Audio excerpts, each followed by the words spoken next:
ఇతరులను బాధించుట అనేది చిన్న విషయం కాదు. కొంతమంది చేస్తున్నారు, అది చేయొద్దు. నీకు సాగింపుడు సాగుతుంది కదా అని నువ్వు చేయొద్దు.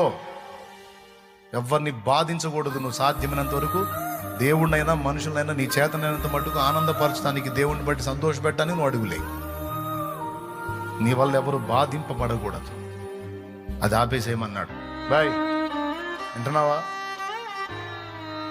నువ్వు మాట వినకుండా విర్రవిగుతో తిరుగుతుంటే ఎవనుడా నీ తల్లిదండ్రి బాధపడతారు. మరి వాళ్ళని నువ్వు బాధించుచున్నావు.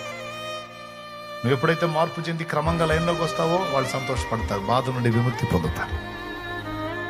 అట్లా ఏ విధంగానైనా నీ ఇష్టం వచ్చినట్టు తిరుగుతున్నావు యవనస్తురాలా, నీ తల్లిదండ్రిని నువ్వు బాధిస్తున్నావు, పీడిస్తున్నావు. చేయొద్దట్లా. నువ్వు క్రమంగా నడుచుకోవాలి, సంతోషపడతారు. రాసుంది అక్కడ, బాధించుట మాని, వ్రేలు పెట్టి చూపుట, తిరస్కరించుట, చెడ్డదానిని బట్టి మాట్లాడుతూ